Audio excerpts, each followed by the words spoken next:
রমজান মানে ভিন্ন মাস, রমজান মানে আলাদা মাস, রমজান মানে আখিরাতের মাস, রমজান মাসে প্রস্তুতির মাস, রমজান মানে মেহনতের মাস, রমজান মানে আল্লাহর মাঝে নিজেকে হারিয়ে ফেলার মাস।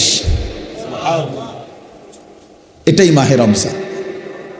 আর যারা ইমানদার ভাইয়া, যাদের কবর আখিরাত মনে আছে, যারা পরকালকে বিশ্বাস করে, দিবানিশি জাহান্নামের ভয়ে যারা কাঁদে, যারা জান্নাতের আশা করে, খোদার কসম তাদের কাছে রমজান সর্বশ্রেষ্ঠ মাস।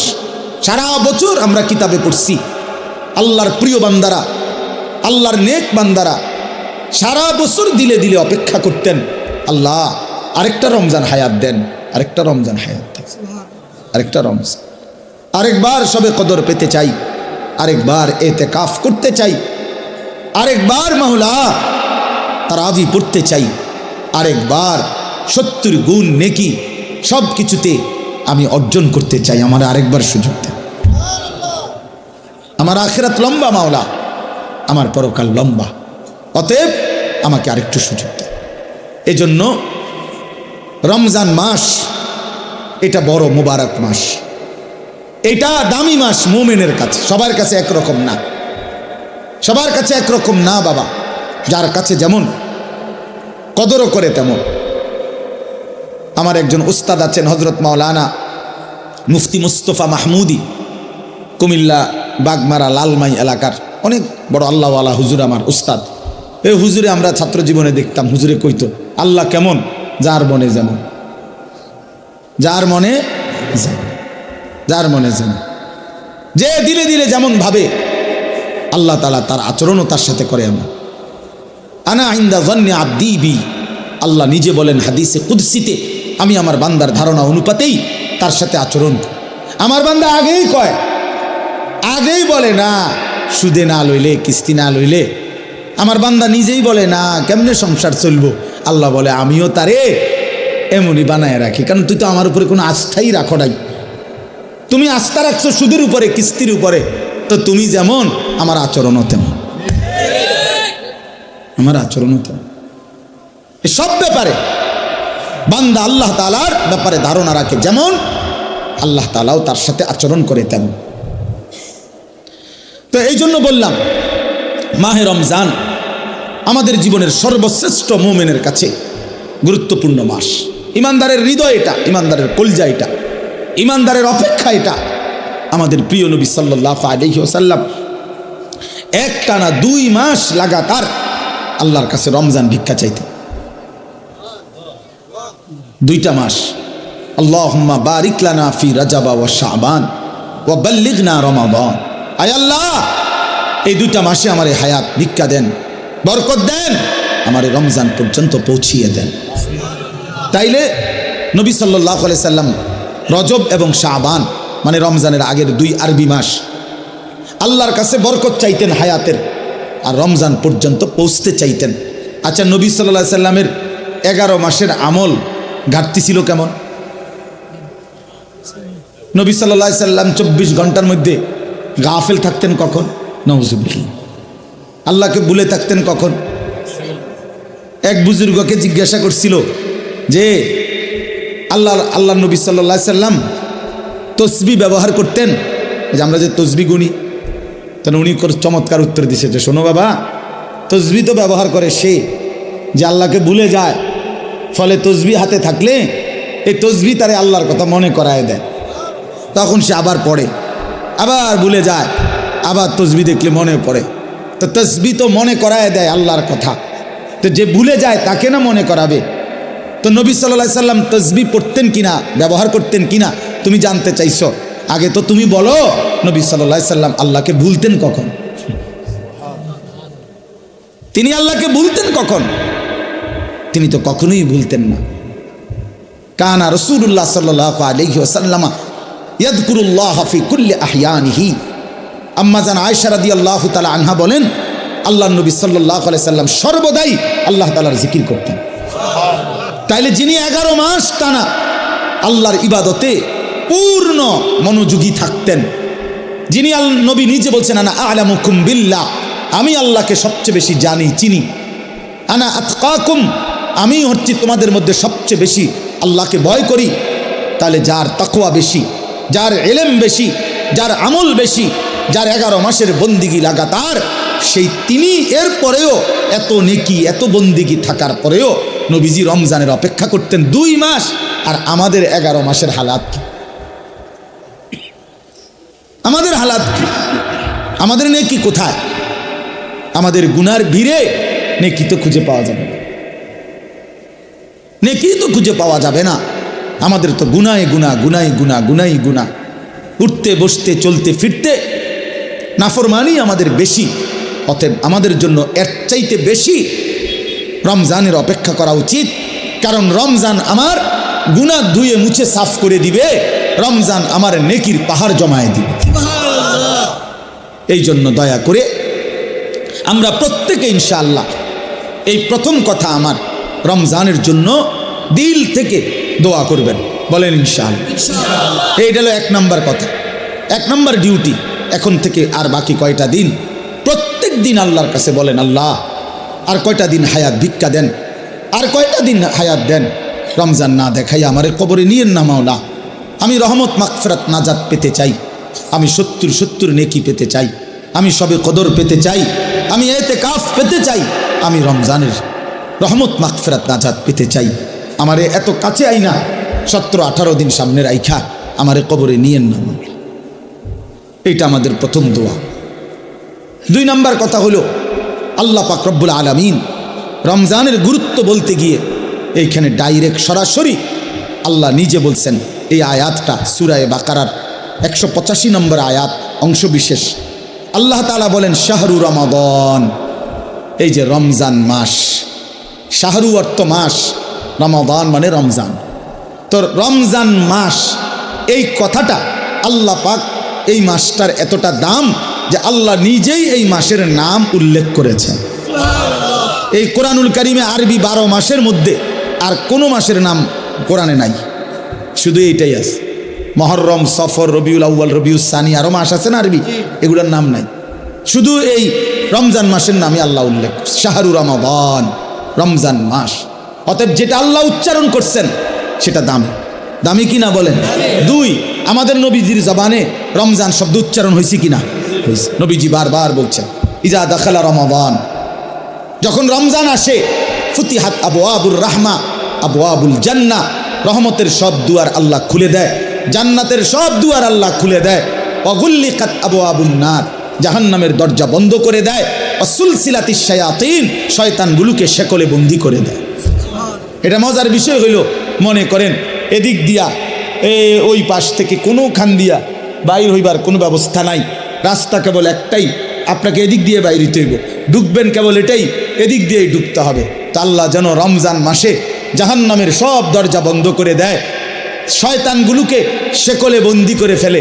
এবার আল্লাহ যেন বলে, বান্দা এটা রমজান, যেদিক দিয়েই আমল শুরু করবা, যে এলাকার থেকে আমল শুরু করবা, মানে আমার জান্নাতের দিকে হাঁটা শুরু করবা, তো কোনোখানে বাঁচবে না, কোনোখানে ভুল হবে না, পথ হারাইবা না, রাস্তা ভুল হবে না, অন্য কোনো দরজা দিয়ে ঢুকার সম্ভাবনা নাই।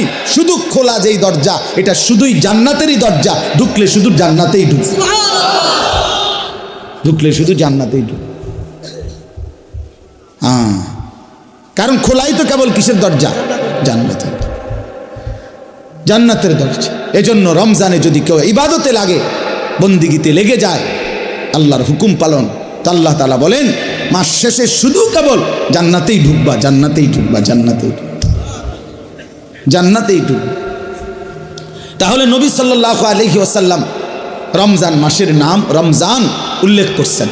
মান কামা রমাদান, মান সামা রমাদান, এই রমজান শব্দটি আল্লাহ নবী বারবার উল্লেখ করছেন, বারবার উল্লেখ করেছেন। তাহলে যেই নাম আল্লাহ উল্লেখ করছেন, যেই নাম নবীজি উল্লেখ করছেন, তাহলে এটা নিঃসন্দেহে দামি কিনা বলেন। অতএব রমজান মাস আল্লাহর কাছে যেহেতু প্রিয়, রমজান মাস নবীর কাছে যেহেতু প্রিয়, আমি মোমেনের কাছেও রমজান প্রিয়। যা আমার আল্লাহর প্রিয় তা আমারও প্রিয়, যা আমার নবীর প্রিয় তা আমারও কি প্রিয়। এটা হলো এক। এবার আল্লাহ তাআলা রমজানের বৈশিষ্ট্য বলতেছে, আল্লাযী উনজিলা ফীহিল কুরআন, রমজান এটা সেই মাস যেই মাসে আমি আমার শ্রেষ্ঠতম কালাম কোরআন নাজিল করেছি। তাহলে রমজান মাস সেই মাস যেই মাসে কোরআন নাজিল হয়েছে। তাহলে রমজান কোরআন, রমজান কোরআন, এটা একদম কাগজের এই পিঠোপিঠ। এই পিঠে যদি লেখা থাকে রমজান, ওই পিঠে দেখা যাবে লেখা আছে কোরআন। কোরআন, রমজান আর কোরআন, অর্থাৎ রমজান মানে কোরআনের মাস, কোরআনের মাস।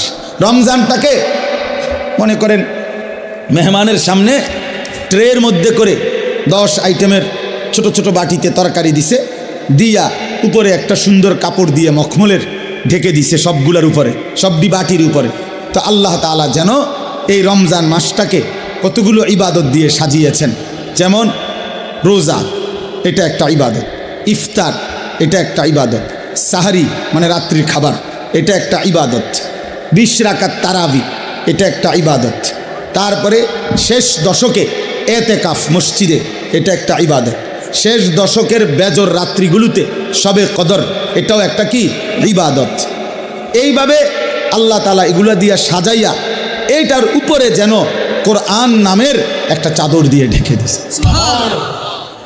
মানে পুরাটা রমজান কোরআন দ্বারা মোড়ানো, কোরআনের চাদরে ঢাকা। এজন্য রমজান আল্লাহ তাআলা বলছেন এটার মর্যাদা, বৈশিষ্ট্য যে আমি আল্লাহ আমার কোরআন নাজিল করেছি। কোরআন নাজিল করার কারণে রমজান দামি, দামি। কেমন কোরআন? হুদাল লিন্নাসি ওয়া বাইয়িনাতিম মিনাল হুদা ওয়াল ফুরকান। আল্লাহ বলেন কোরআন হচ্ছে বিশ্ব মানবতার হেদায়েত এবং হেদায়েতের স্পষ্ট পথ নির্দেশিকা, মানে কোনো বিষয় অস্পষ্ট নাই। ওয়াল ফুরকান, কোরআনই হচ্ছে সত্য মিথ্যা, ন্যায় অন্যায়, জায়েজ না জায়েজ, উচিত অনুচিতের মাপকাঠি। কোনটা করা উচিত, কোনটা ছাড়া উচিত, কোনটা ন্যায়, কোনটা অন্যায়, কোনটা উচিত, কোনটা অনুচিত, আল্লাহর কসম এটা একমাত্র কোরআনই সিদ্ধান্ত দেয়। আমার রসুলের সুন্নাহ হাদিসে শিক্ষা দেয়।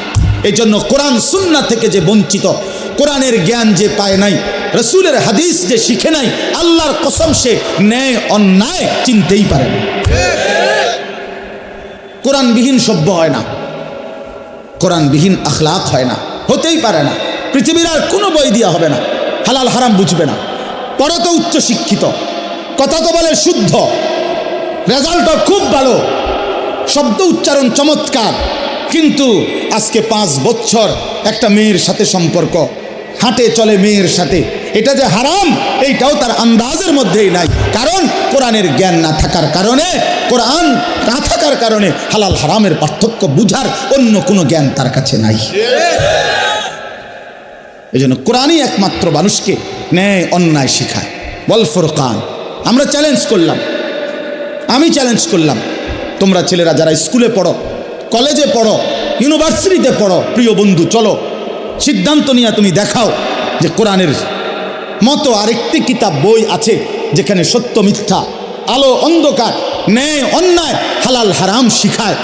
আমার জীবনের করণীয় কি, বর্জনীয় কি, আমার জীবনের উচিত কি, অনুচিত কি, আমি কি করা উচিত, আমি কি বর্জন করা উচিত, এটা শিখায় এমন কোনো বই আল্লাহর জমিনে নাই। কোরআনবিহীন, হাদিসবিহীন, নবীর তরিকাবিহীন নাই। এটা নাই, হইতে পারে না। আমরা পড়ছি জেনারেল লাইন, আমি তো কুমিল্লা ভিক্টোরিয়া কলেজ থেকে মাস্টার্স পাস করছি, জেনারেল লাইনের পুরা পড়ালেখা করছি। সায়েন্স বিজ্ঞান বিভাগ থেকে তো এসএসসি পাস করছি, বিজ্ঞান পড়ছি আমি। অতএব বলো ভাইয়া, ভালো রেজাল্ট করছি আলহামদুলিল্লাহ, সব রেজাল্ট ভালো। তাহলে এই জন্য বললাম আল্লাহর কোরআন থেকে বঞ্চিত এই রমজানের সামনে আলোচনায় এটা আল্লাহর জন্য উল্লেখ করছে, বান্দা সর্বশ্রেষ্ঠ মাসে সর্বশ্রেষ্ঠ কিতাব কোরআন আমি নাজিল করেছি। তাইলে মানুষ হলো সর্বশ্রেষ্ঠ আল্লাহর সৃষ্টি, কোরআন হলো সর্বশ্রেষ্ঠ কিতাব, রমজান হলো সর্বশ্রেষ্ঠ মাস। অতএব সর্বশ্রেষ্ঠ যেই মানুষটা আল্লাহর কোরআন থেকে বঞ্চিত, খোদার কসম, সুম্মা রাদাদনাহু আসফালা সাফিলিন। আল্লাহ বলে এবার আমাকে ছেড়ে দিলা, কোরআন ছেড়ে দিলা, তো আমি তোমাকে একেবারে নিকৃষ্ট থেকে নিকৃষ্ট স্থানে তোমারে পৌঁছায় দেব, নিকৃষ্ট থেকে নিকৃষ্ট স্থান।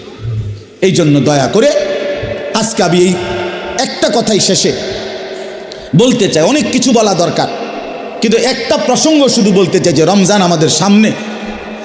একে তো রমজানকে কদর করা উচিত, রমজানে ইবাদত, আখিরাতের প্রস্তুতি নেওয়া। আর বিশেষভাবে অনুরোধ করছি আপনাদের কাছে, ছেলেদের, বাবাদের, যে আল্লাহর কোরআন যাদের অশুদ্ধ, কোরআন শরীফ যারা পড়তে পারেন না, কোরআন শরীফের জ্ঞানের সাথে যাদের কোনো সম্পর্কই নাই, আপনারা আরেকবার ঘুরে দাঁড়ান, আরেকবার ঘুরে দাঁড়ান।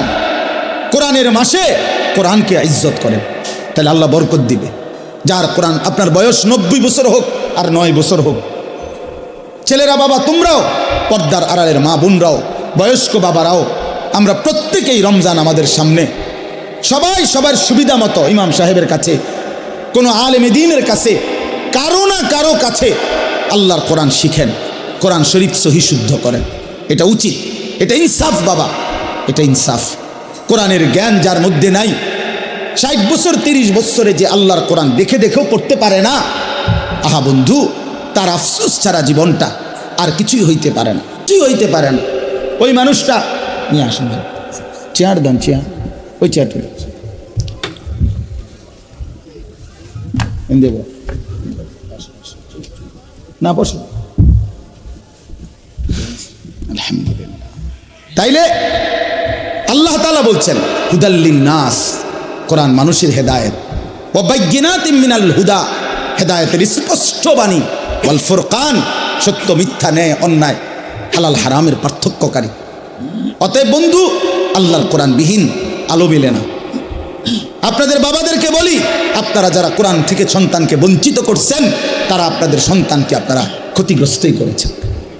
আলো থেকে বঞ্চিত করছেন, আলো থেকে বঞ্চিত করছেন। বাকি পড়ালেখাগুলো ভালো, বাদ দিতে বলি নাই, কিন্তু এগুলো না হইলেও ভাত মিলত, এগুলো না হলেও ভাত মিলত। দুনিয়া এমনিই মিলে যায়। কত মূর্খ বকলম, নাম দস্তখত করতে জানে না, টিপসই দেয়, টিপসই। এমন মানুষ হাজার হাজার কোটি কোটি টাকার মালিক এমন নাই? তো তে আনলো কোত্থেকে? এই মূর্খে আনলো কোত্থেকে টাকা? এগুলা হেতেও তো দুনিয়া বুক করে। কথা বলেন, তার কি নাই? বাড়ি, গাড়ি, নারী, ক্ষমতা, প্রভাব, প্রতিপত্তি সবই তো আছে। তাহলে দুনিয়া এমনিই বুক করা যায়। যে বুবা, দেখেন, যে বুবা মানুষ, বুবা, বাস্তবিক অর্থেই বুবা, সেও তো দুনিয়া বুক করে, করে না? সেও তো ভাত খায়, মাছ খায়, পেশাব করে, ঘুমায়, তারও তো বাচ্চা কাচ্চা হয়, হেতেও তো বিয়া করে। তাহলে দুনিয়া তো বুবায়ও বুক করে। তাহলে বোঝা গেল আল্লাহর কোরআন যেই জবান পড়তে পারে না, বাকি কথা এগুলো না কইলেও সে দুনিয়া ভোগ করতে পারত, দুনিয়া ভোগ করতে পারত। এই জন্য বন্ধু, দুনিয়া তো বেঈমানও ভোগ করে, দুনিয়া তো মূর্খও ভোগ করে, দুনিয়া তো বুবাও ভোগ করে, দুনিয়া তো জন্তু জানোয়ারও ভোগ করে, কিন্তু আখিরাত, অনন্তকালের পরকাল, খোদার কসম, কোরআন ছাড়া, নামাজ ছাড়া, সেজদা ছাড়া, আল্লাহর হুকুম মানা ছাড়া, আখিরাত আর পরকালে চোখটা বন্ধ হলে কবর থেকে নিয়ে অনন্তকাল আর কোনোদিন কোনো নাফরমান, বেঈমান, পাপী এক ঢোক আর পানিও মিলবে না, এক লোকমা খাবারও মিলবে না। হ্যাঁ, দুনিয়া তো আজ এমনি মিলছে, ইমান না থাকলেও তো দুনিয়া মিলে। কাফের বেঈমানও তো দুনিয়া ভোগ করে মিয়া।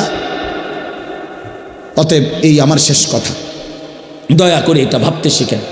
আমার পরম শ্রদ্ধেয় হযরত মাওলানা মুফতি দ্বীন মোহাম্মদ আশরাফ সাহেব দামাত বারাকাতুহুমুল আলিয়া, তিনি এসেছেন, কথা বলবেন। মনোযোগ সৃষ্টি হয়, অনুভূতি জাগে, বিবেক জাগে, আস্তে আস্তে নিজের পরিবর্তন নসিব হয়। কিন্তু আমি যদি আমার খামখেয়ালির উপরেই থাকি, তাহলে পরিবর্তন হবে কিভাবে? আমি যদি আমার অবহেলা, অমনোযোগিতার মধ্যেই থাকি, তাই তো হবে না। একটা জগ, বালতি, গ্লাস, এটা যদি উল্টা করে রাখে, তো এইবার এটার উপরে আটলান্টিক মহাসাগরের সবগুলো পানি দিলেও তো এটা পুড়বে না, কারণ এটা তো উল্টো। আল্লাহ নবী সাল্লাল্লাহু আলাইহি ওয়াসাল্লাম বলছেন, এটা হাদিসের মধ্যে আছে, কিছু মানুষের দিল কালকুজে মিরবাদান, উল্টা গ্লাসের মতো, উল্টা জগের মতো। যে যার দিল উল্টে গেছে, যার কলিজা উল্টে গেছে, ফলে আর এর মধ্যে কোনো কথাই আসর করে না। আল্লাহর কথা, কোরআনের কথা, নবী সাল্লাল্লাহু আলাইহি ওয়াসাল্লামের কথা কোনো প্রভাব ফেলে না, কোনো অনুভূতিই জাগে না। কারণ আসলে জাগবে কোথায়? দিল তো উল্টে গেছে।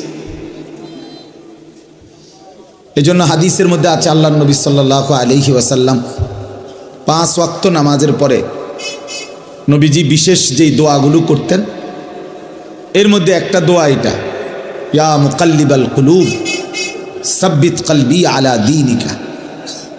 হে অন্তরসমূহের পরিবর্তনকারী, হে অন্তরসমূহের পরিবর্তনকারী আল্লাহ, আপনি আমার অন্তর, আমার কলব আপনার দ্বীনের উপরে মজবুত রাখেন। এজন্য নবী সাল্লাল্লাহু আলাইহি ওয়াসাল্লাম বলছেন হাদিসের মধ্যে, ইন্না কুলুবাল ইবাদ বাইনা ইসবাআইন মিন আসাবি'ir রহমান ইউকাল্লিবুহু কাইফা ইয়াশা।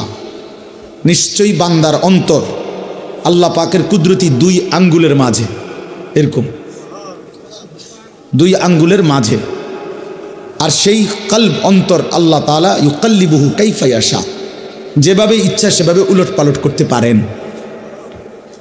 এজন্য আল্লাহ পাক যদি দিল বদলে দেয়, উল্টে দেয়, তো আর কোনো দিন হেদায়েতের রাস্তা সে পাবে না, আর কোনো দিন আলোর পথ পাবে না। দুনিয়া ভোগ করতে পারবে জন্তু জানোয়ারের মতো, হাইওয়ান কুকুরের মতো, কিন্তু আলোর সন্ধান, কল্যাণের সন্ধান, নিজের ভালো, নিজের কর্তব্য, নিজের করণীয়, কোন পথে হেদায়েত, কোন পথে কল্যাণ, কোন পথে আলো, সেটা আর মিলবে না। কোরআন শরীফে আছে, ওয়ামান ইউদলিলিল্লাহু ফামা লাহু মিন হাদ। আল্লাহ বলেন, আল্লাহ যাকে পথভ্রষ্ট করে দেন তাকে আর কোথাও কোনো পথ প্রদর্শক নাই, সে আর কোথাও রাহবার মিলবে না। ফামান লাম ইয়াজআলিল্লাহু লাহু নূরান ফামা লাহু মিন নূর। ছেলেরা মনোযোগ দিয়ে শোনো, বাস অল্প সময় কথা বলবো আমি।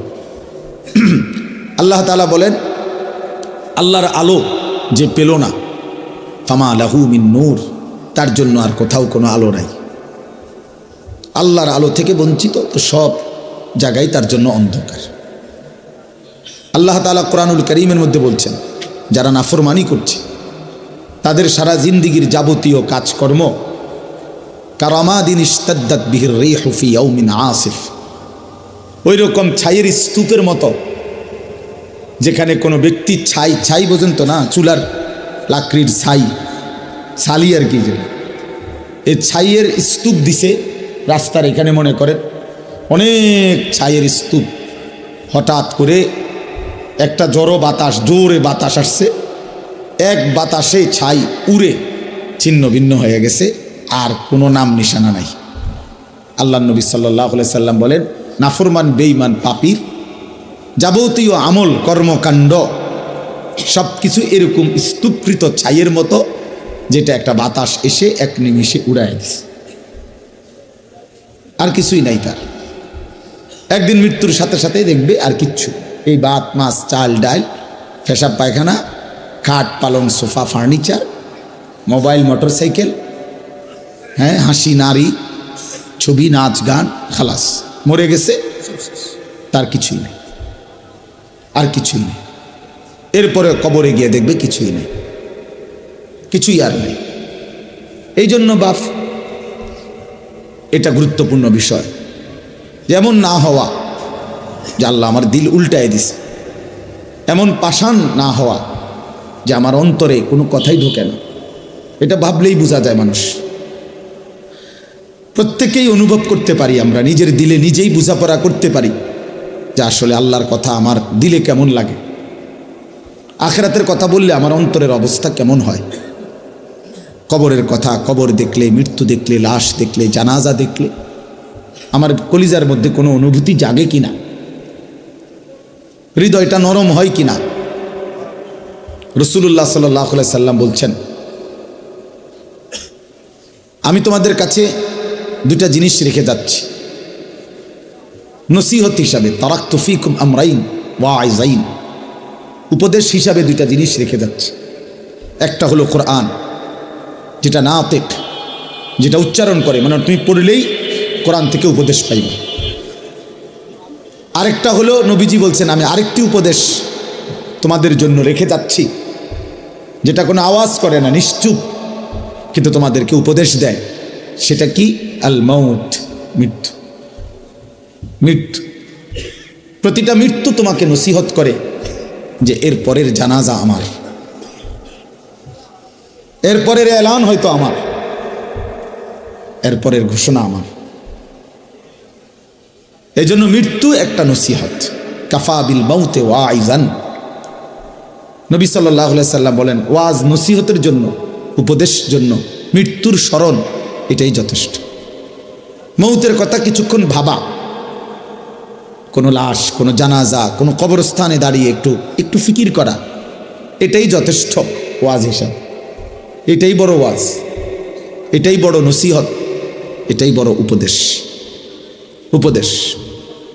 এই জন্য হযরত ওমর রাদিয়াল্লাহু তাআলা আনহু 10.5 বছর মুসলমানদের খলিফা ছিলেন, বাদশাহ ছিলেন। উনি একজন লোক, এই ছেলে, ঘটনা কি দোস্ত, বেটকাও কেন, ফাজলামি করলে চলে দাও, আরো 2জন মানুষের জায়গা দাও, বেচারা কষ্ট করে দাঁড়ায় রয়েছে। কি ভাবছো দোস্ত, এর খামখেয়ালির জায়গা না, চেনো না আমারে, কোনো সময় দেখছো না, দুষ্টামি করো না, রসিকতা আমি পছন্দ করি না বাপ, তোমার আমি তো এখতিয়ার দিছি যে তুমি চলে যাও, কোনো অসুবিধা কি আমার, আমি বাস্তবিক অর্থ শ্রোতা গণি না, এটা সবাই জানে। আজকে 22 বছর 21 বছরের জীবনে আমি কম হোক বেশি হোক আমার এতে কোনো আপত্তি নেই, আসলেই না, আমি এটা কোনো বিষয় মনে করি না। জনপ্রিয় অজনপ্রিয় এটি কোনো কথা না, বুঝেন নাই, এটা কোনো কথা না। একারে 10 কোটি মানুষ আমার চিনছে, তো কি আমার কবর রাজাব মাপ, বুঝেন না আপনার কথা, তো তার কি, আরে চিনলেই কি আর না চিনলেই কি, আমার আল্লাহ আমারে মাফ করবে কিনা এটা হলো আমার চিন্তা। আপনি একারে সারা বাংলাদেশ আমার মাথা তালগি দিয়ে নিলে কি, এরপরে কি আমি কি হবে এতে, তাইলে এটা কোনো কথা না, এটা কোনো বিষয়ই না, এটা কোনো মূল বিষয় না। লোক হইছে, লোক হয় নাই, এইটা কোনো আলোচ্য বিষয় না। আল্লাহর কথা বলতে পারা এটাই সৌভাগ্য, শুনতে পারা এটাই সৌভাগ্য, আয়োজন করতে পারা এটাই সৌভাগ্য। কয়জনের জন্য কয়জনে শুনছি, কয়জনের বলছি, এত কিছু আমার দরকার, আল্লাহর কথা বলতে থাকা, যেখানে সুযোগ হয়, যতক্ষণ সুযোগ হয়, উপরে নিচে, এখানে সেখানে, দুয়ারে দুয়ারে বলতে থাকা। এবং আল্লাহর পথে যত ব্যথা, যত বেদনা, যত দুঃখ, যত অপমান, যত লাঞ্ছনা, সব সয়ে যাওয়া। কভি আরশ পর, কভি ফরশ পর, কভি উনকে দর, কভি দর বদর, গমে আশিকি তেরা শুক্রিয়া, मैं कहाँ कहाँ से गुजर गया। আল্লাহর পথে সব বেদনা, সব অপমান, আল্লাহ তবুও তোমার শুক্রিয়া, তোমার কথা বলতে গিয়েই বেইজ্জতি হয়েছে, অসুবিধা কি। গমে আশিকি তেরা শুক্রিয়া, मैं कहाँ कहाँ से गुजर गया। আমি কই থেকে কই ছুটে গেলাম, তোমার জন্যই ছুটলাম, তোমার জন্যই ছুটলাম, তোমার কথাই ফেরি করলাম। গতকালকে আমি রাত্রে যখন বয়ান শেষ করছি, লাস্ট রাতের 1:20 বাজে, হ্যাঁ শুরু হয়েছে জোরের পড়তে, কোথায় গেছি, কতক্ষণ করছি, কিচ্ছু আমার হিসাব কিতাব, চলো ভাইয়া বলতে থাকো, খালাস।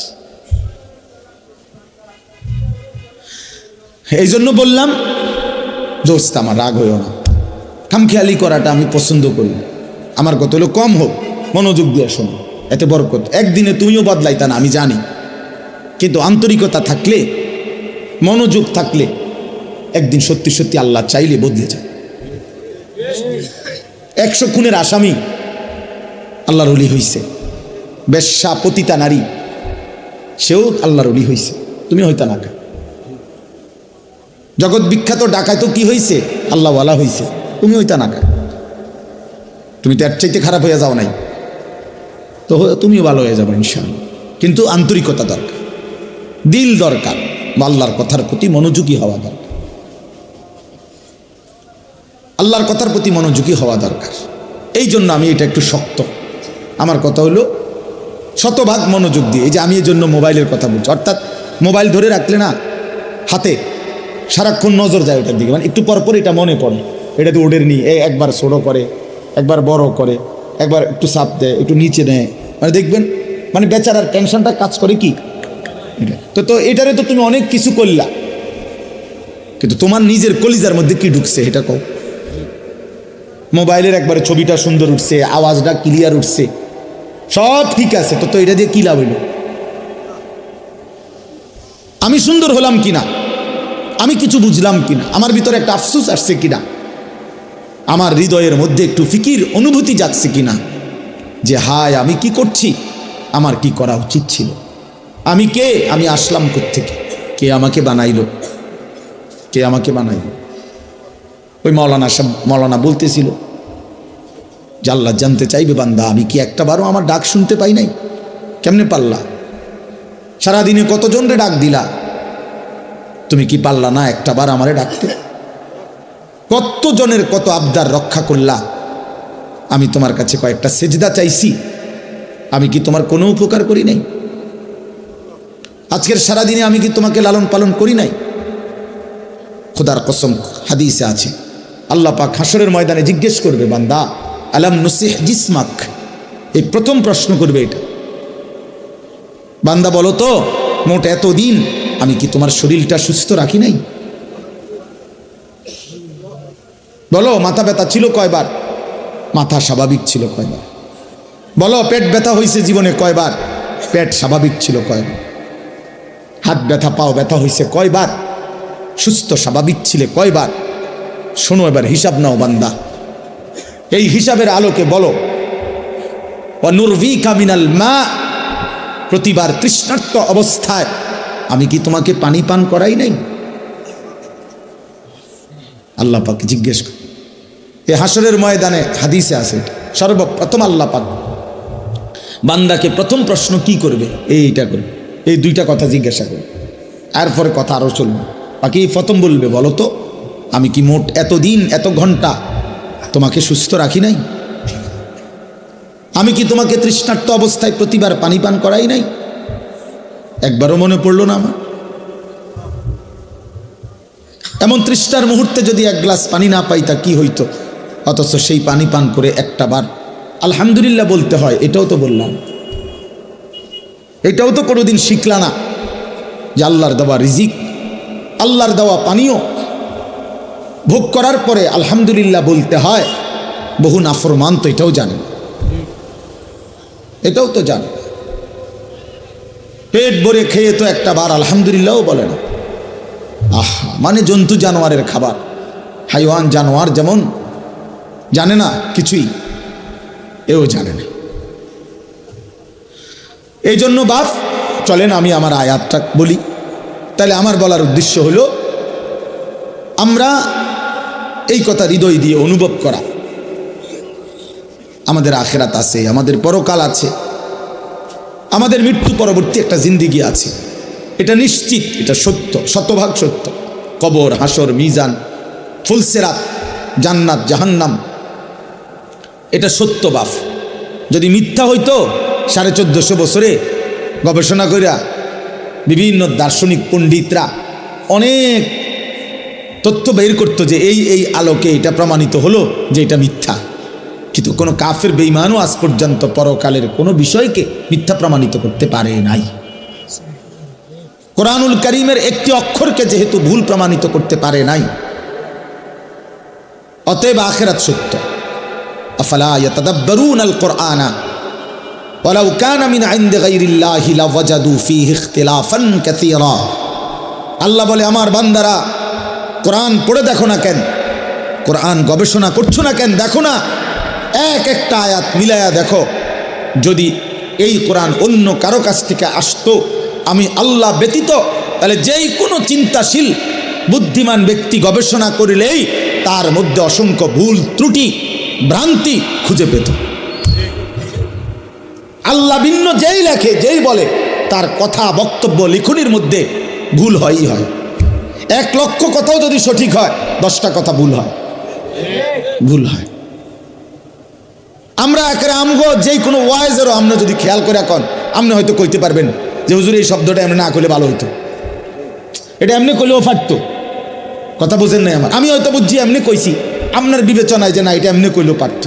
কিন্তু এমনও কোরআনুল কারীমের মধ্যে এমনও কোনো কথা, একটা লাইন, একটা শব্দ এমন নাই যে পৃথিবীর কোনো ইমানদার কিংবা বেঈমান এটা বলছে যে এই শব্দটা এটা না কইয়া এটা করলে ভালো হইতো, এমনও না। এইটাই উত্তম, এখানে এইটাই, যেখানে যেটা ওইখানে ওইটাই। এখানে এর চাইতে সুন্দর শব্দ নাই, এর চাইতে চমৎকার উপস্থাপনা হইতে পারে না, এর চাইতে চমৎকার শব্দের গাঁথুনি, একটার পর একটা শব্দ চয়ন এর চাইতে চমৎকার হইতে পারে না। সকল গুণে, সকল বিবেচনায়, সর্বগুণে কোরআন শ্রেষ্ঠ। যতভাবে, যত ঢঙ্গে, যত রঙ্গে দেখুক না কোরআন, কোরআনই শ্রেষ্ঠ। আল্লাহ বলছেন কেন? কেন এটা আমি আল্লাহর পক্ষ থেকে আসছে, আর আমি সেই মালিক, ইয়ালামু মা বাইনা আইদিহিম ওয়া মা খালফাহুম, আমি সামনেও জানি পিছনেও জানি, কিয়ামত পর্যন্ত পৃথিবীর শেষ হালাত আমি তো জানি। তো কাজেই আমার কথার মধ্যে ভুল ভ্রান্তি অযৌক্তিক হবে কেমনে? পৃথিবী আধুনিক হইতে হইতে কই যাইয়া পৌঁছবে এটা আল্লাহ জানে না? তো তাইলে এই জন্য বাপ কোরআনুল কারীমের কথাই শ্রেষ্ঠ কথা। আফালা ইয়াতাদাব্বারুনাল কুরআনা আম আলা কুলুবিন আকফালুহা। আল্লাহ বলেন, হায় বান্দারা, কি হলো তোমাদের? তোমরা যে কোরআন পড়ছো না, কোরআন গবেষণা করছো না কেন? নাকি তোমাদের অন্তরগুলো তালাবদ্ধ? আম আলা কুলুবিন আকফালুহা, নাকি তোমাদের দিলগুলো তালা মারা?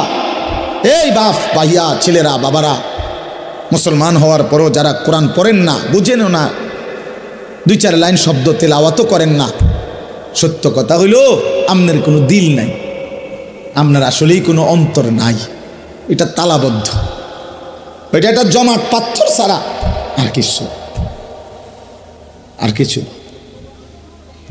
আম আলা কুলুবিন আকফালুহা, আল্লাহ পরিষ্কার বলছে। কোরআন পড়ছো না কেন?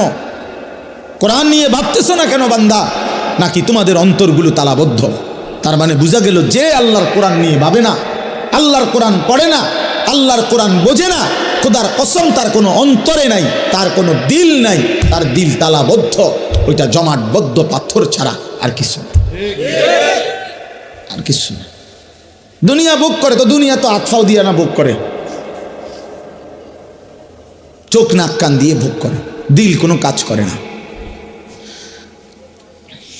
এই জন্য আমরা কোরআনুল কারীমের দিকে ফেরা দরকার, আমাদের আখিরাতের দিকে ফিরা দরকার, আমাদের বিবেককে কাজে লাগানো দরকার। আমরা এটা ইনসাফের সাথে ভাবা উচিত। প্রিয় ভাই আমার, বন্ধু আমার, ছেলেরা আমার, বাবারা আমার, বাস্তবিক অর্থে আমাদের সব কিছু সুন্দর ছিল, আমরা সব সুন্দর, সব শ্রেষ্ঠ রেখে একেবারেই অসুন্দর, অযৌক্তিক, ফালতুর পিছনে আমরা জীবনটা শেষ করে দিচ্ছি।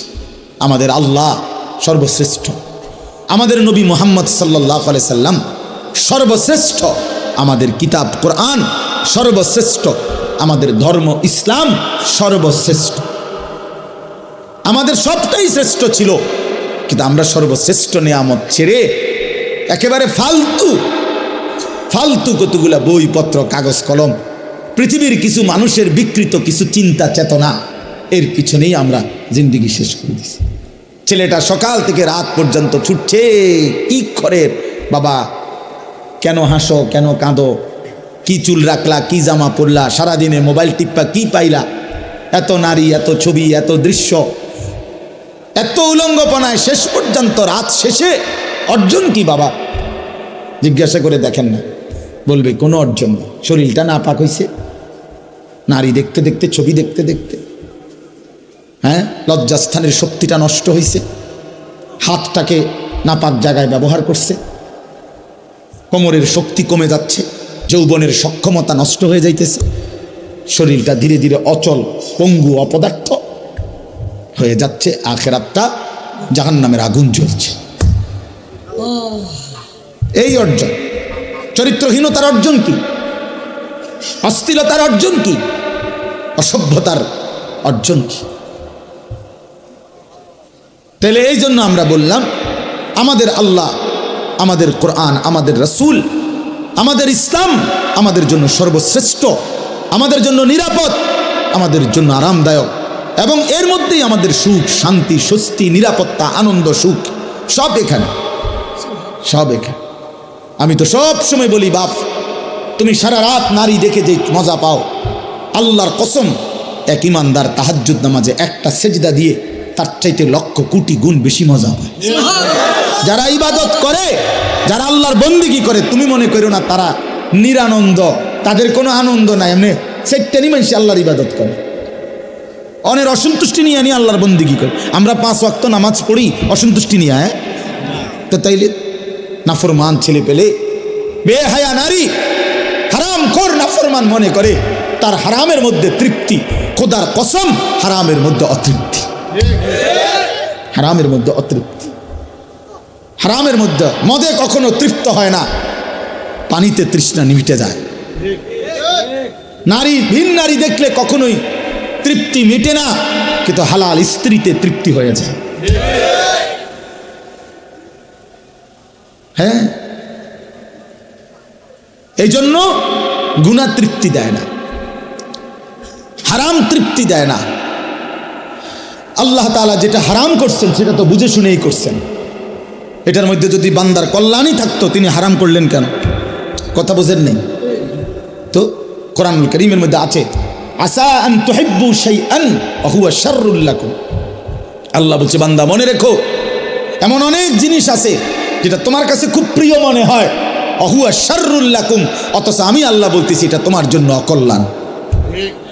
তোমার কাছে মনে হয় আমি এক রাইতে 30 জন নারী দেখছি, আর আরেক বেটা হুদা বউ লইয়া বইয়া রয়েছে। আমি তো সারা পৃথিবীর নর্তকী দেখলাম, উলঙ্গ ছবি দেখলাম, আমি এরা বেশি মজা পাইলাম না। আল্লাহ বলে, না বান্দা, তোমার কাছে যদিও মনে হয়েছে এটা ভালো, কিন্তু এর পিছনে শাররুন লাকুম, অকল্যাণ। এটা তোমার চরিত্র নষ্ট করে, এটা তোমার আখলাক নষ্ট করে, এটা তোমার শরীরের সক্ষমতা নষ্ট করে, এটা তোমার মানুষের চোখে ঘৃণিত করে। কোনো লম্পটকে, কোনো চরিত্রহীনকে পৃথিবীর কেউ 2 পয়সার কোনো মূল্য দেয় না। রাস্তার কুকুর বিড়ালের সমান মর্যাদাও দেয় না বেটা। একটা ছেলে নয়তো চ্যালেঞ্জ করে বল বেটা, দাঁড়া এখন, বেনামাজি নাফরমান, তোরে কেউ সম্মান করছে জীবনে, কেউ ইজ্জত করে ভালোবাসছে, মহব্বত করে বুকে টেনে নিছে, বল তুই বেটা। তোর সামান্য কিছু দুশ্চরিত্র লম্পট সারা তোরে কেউ ডাক দিছে বেটা, তুই কর, বল বেটা।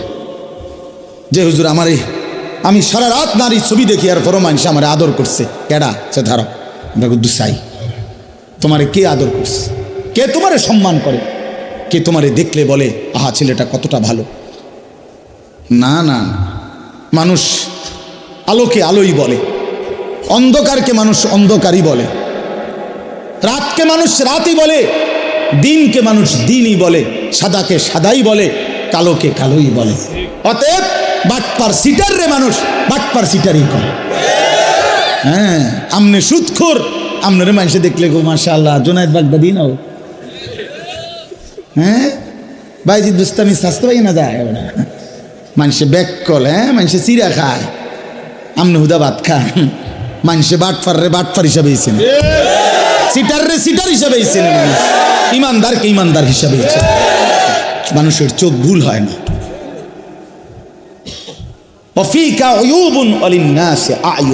আরবি ভাষার প্রবাদ এটা, আরবি ভাষায় বলে আর কি, ওয়াফিকা উয়ুবুন ওয়ালিন্নাসি আয়ুনুন, তোমারও দোষ আছে, মানুষেরও চোখ আছে। এটা একটা আরবি প্রবাদ। তোমারও কি আছে? মানুষেরও চোখ আছে, চোখ চোখ আছে। কেমনে আড়াল করবা? রাতের অন্ধকারে গুনাহ করে। আল্লাহর নবী বলছে, খোদার কসম নবী বলছে, উম্মত অন্ধকারের একাকিত্বের গুনাহ দিনের আলোয় আল্লাহ চেহারায় ভাসিয়ে দেয়। এই জন্য মানুষ দেখলেই বুঝে তারে দেখতে চোরের মতো লাগে। কিরে তারা দেখতে 2 ফুট ঘরের মতো মনে হয়, হ্যাঁ তাদের গতিবিধি সন্দেহজনক, তারা যে বাবা ঘরের মতো না মনে হয়। কে ঘটনা কি? তার বাবা তো আলগা খাইছে, কথা বোঝেন না। বাবা তো খাইছে কি গোপনে, গোপনে খাইছে না তো এখন বুঝে যায় কেন? হ্যাঁ মানুষ তাহলে বলে কেন? মানুষের চোখে এটা ধরা পড়লো কেন? এটা আল্লাহ তাআলা এই নাফরমানের চেহারার মধ্যে গুনার চিহ্ন ভাসায় দেয়। এজন্য বাবা তোমরা যারা নামাজ পড়ো না, আমি দাঁড় করাই দেই,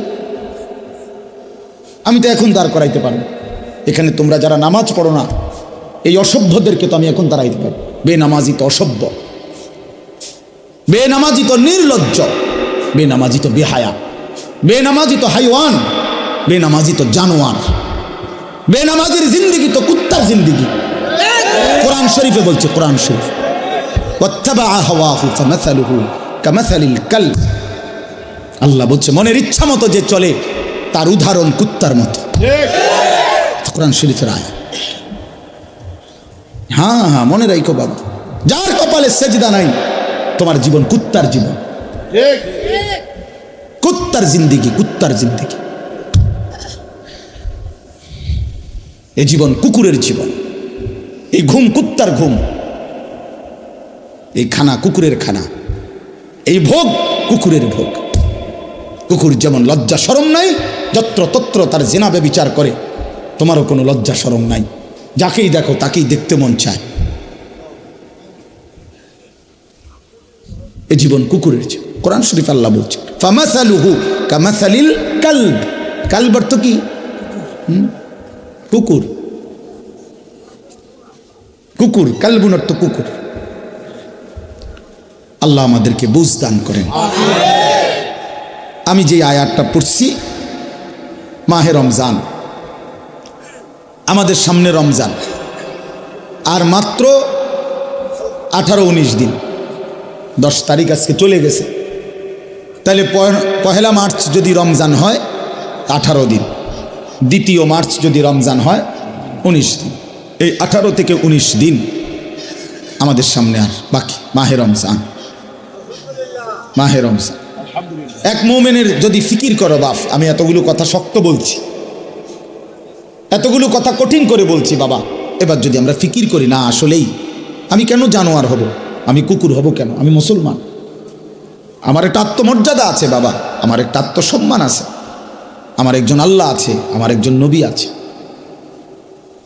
আমার একটা মা আছে, আমার একজন বাবা আছে, আমি মারে কেন বেইজ্জতি করব, বাবারে কেন অপমান করব, আল্লাহকে কেন অবহেলা করব?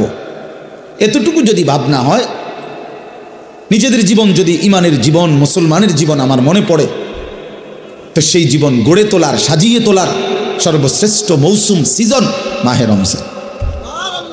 আমার পরম শ্রদ্ধেয় হযরত মাওলানা মুফতি দ্বীন মোহাম্মদ আশরাফ সাহেব দামাত বারাকাতুহুমুল আলিয়া, তিনি এসেছেন, কথা বলবেন।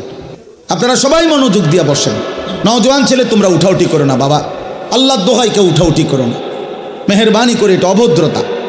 হুজুর কথা বলবেন, অল্প সময় দোয়া করবেন। তো আমার অনুরোধ রইল বাপ, ছেলেদেরকে বলি বাপ, রমজান মাস, অনেকের পড়ালেখার ব্যস্ততা, স্কুলের ব্যস্ততা কিছুটা কম হইতে পারে, অথবা ব্যস্ততা থাকলেও একটু সময় বের করে আল্লাহর কোরআন শিখার ফিকির করেন। বয়স্ক বাবারা যারা আছেন, চা দোকানে আড্ডা না দিয়ে কোরআন শিখেন। মা বোনদেরকে বলেন আল্লাহর কোরআন শিখতে, তাইলে রমজানের কদর হবে, রমজানের সম্মান জানানো হবে। কোরআনের মাসে কোরআনকে আমি স্বাগত জানাইলাম। আল্লাহর নবী সাল্লাল্লাহু আলাইহি সাল্লাম বলছেন, শেষ কথা হলো, নবীজি বলছেন আল্লাযী ইয়াকরাউল কুরআনা ওয়া হুয়া মাহিরুন বিহি মা'আস সাফারাতিল কিরামিল বারারা। আল্লাহর নবী সাল্লাল্লাহু আলাইহি সাল্লাম বলেন যে বিশুদ্ধভাবে, সুন্দরভাবে আল্লাহর কোরআন পড়তে পারে, পড়তে থাকে, সে নেককার, পুত, পবিত্র, সম্মানিত ফেরেশতাদের সাথী হবে। আর ওয়াল্লাযী ইয়াকরাউল কুরআনা ওয়া হুয়া ইয়াতাতা'তাউ ফীহি ফালাহু আজরান।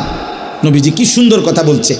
নবীজি বলছে, আর যারা কোরআন পড়তে গিয়ে ঠেকে, মানে ঠেকা ঠেকা পড়ে, কষ্ট হয় বেচারা, নতুন শিখছে, নতুন শিখতেছে, ঠেকা ঠেকা ভাঙ্গা ভাঙ্গা খুব কষ্ট করে পড়তেছে, শিখতেছে, আল্লাহর নবী বলেন ফালাহু আজরান, আমি নবী বললাম আমার সেই বান্দা, সেই উম্মতের জন্য প্রতি অক্ষরে অক্ষরে দ্বিগুণ দ্বিগুণ নেকি, ডাবল ডাবল নেকি দেওয়া হবে।